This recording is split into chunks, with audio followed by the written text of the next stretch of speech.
Let us look at what a unit cell means. Now, unit cell is the smallest three-dimensional arrangement which is repeated in a crystal lattice. A lattice means that there are, if this is one cube, there is another cube which is next to it, and on this side, on above, and so the entire structure of the crystal is called the crystal lattice. Now, inside a crystal lattice, there are some structures which are repeated again and again. Like say, I have a carpet. Now on that carpet there is a design like this. If the same design is being repeated again and again, I'll say this smallest unit is the unit cell, which is repeated to make the entire structure. So in a unit cell, there is one small unit which is three-dimensional in nature, and it is repeated to form the entire crystal.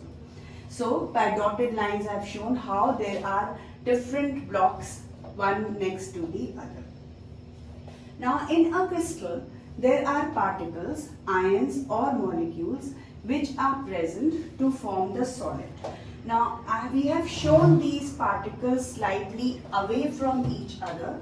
Like here I have shown one, here in a cube I have shown all these, but this does not mean that the particles are so far away from each other. In a solid, particles are next to each other.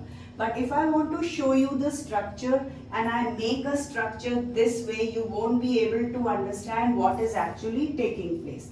That is why we make it in a cube.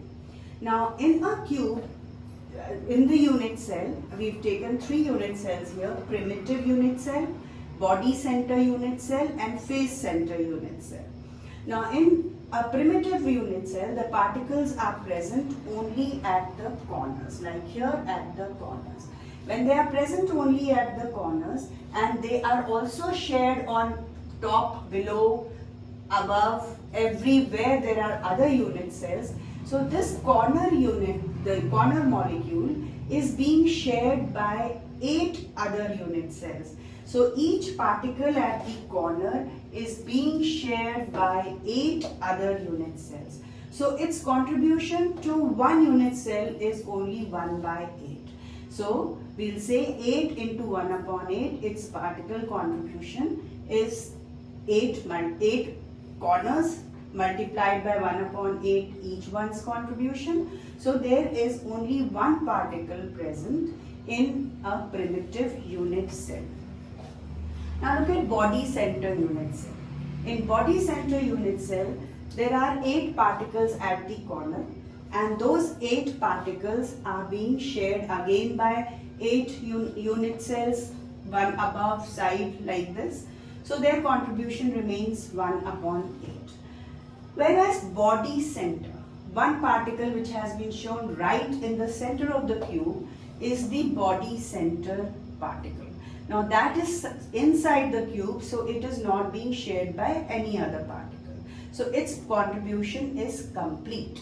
So on the corners, 8 multiplied by 1 upon 8, that is one particle. 1 is present in the center, it becomes another one. So there are 2 particles present in body centered unit cell. Now in face centered unit cell, the particles are present in the corner, whose contribution is 1 by 8, and there are particles present on the face. Like if this is a cube, these are known as faces. So there are 6 faces in a cube, and these 6 faces also contain one particle here. So 6 faces, and since there will be another, this particle will be shared by the next one, this above, this also. So when they are being shared, their contribution is only half. So while their contribution is only half, so corner ones, 8 into 1 by 8 is one particle. 6 faces, their contribution is half, so it becomes 6 multiplied by 1 by 2 becomes 3.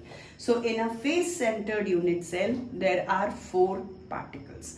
So unit cell actually tells you that this is the basic structure of the crystal, which will be repeated to make the final structure of the crystal.